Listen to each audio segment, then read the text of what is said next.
William Hill is rated A by SBR. Find out why by clicking on their logo. Hello and welcome to World Sports Weekly. I'm your host, Natalie Rydstrom.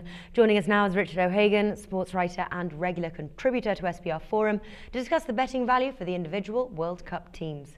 Richard, welcome to the show today. Hi Natalie, it's great to be back. Now, Japan are one of those often underrated teams. They've made a lot of positive strides since 2010, and they come in here with the benefit of a kind draw in Group C. Bet365 have a group stage exit priced at 1.72, which perhaps furthers the underrated argument. Which way do you lean here? I can easily see Japan getting out of Group C here, Natalie. Their main rivals are only going to be Colombia. One of the things they're going to benefit from is that the Asian qualifying for a World Cup is so long-winded. They've actually played a lot of matches together as a team now, proper competitive matches rather than just the sort of friendlies that the European sides play. And I think they're going to surprise a few people here. So I would definitely be backing them to come out of the group.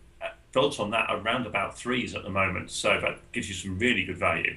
Okay, well, you mentioned Colombia there. Would you say that they are their single biggest threat from Group C?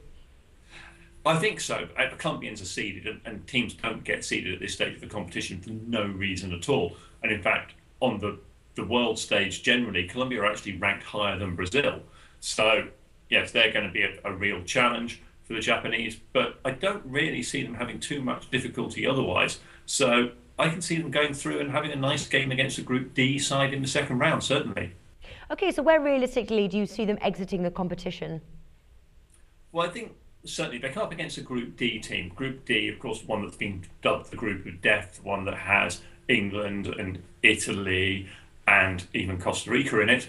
And so it's going to be tough, certainly, when they come to the second round. What they've got to think, though, is Group D is a tiring group. It's got some of the games in some of the hottest cities as well. So they could be coming up against a tired team at that stage. So although you can get threes on going out there, you could be bold and go for the price you can get on them making it through to the quarterfinals, because you get 13s, 14s on going out at that stage, largely because they're quite probably going to have to play Brazil at that point. So, yeah, definitely Japan are a long shot bet for the quarterfinals, no doubt about it. Okay, and obviously a team to watch here. Now, how would you play the top goal scorer market? Well, Japan are an interesting team because they've got this twin strike force, the two Shinji Kagawa and Shinji Okazaki. Okazaki is the guy that seems to get the goals, but that means that he is going to be watched very carefully in these World Cups. Teams are going to know you've got to mark him. That leaves the way open for Shinji Kagawa, or indeed for someone like Honda, the CSKA Moscow midfielder, who picks up a lot of goals bursting forward in much in the same way as someone like Steven Gerrard does for England. So I'd say either of those two are a better bet than Okazaki at the moment, because he's quite short odds because of his goal-scoring record in qualifying.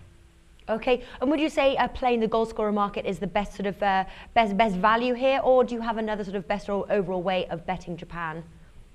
I have to say, given what Group C is like, it's a little bit hard to predict who exactly might beat who, because that's probably going to come down to who plays well on the day, and sometimes even who's got the most players injured on the day. So the top goal scorer market at the moment is offering really good value because Okazaki is very short odds and everybody else is very long odds. So my inclination is to play that one rather than the points market for this team. Okay, good tip there. That wraps things up for our Team Japan preview. Richard O'Hagan, thank you for joining us today. You're welcome, Natalie.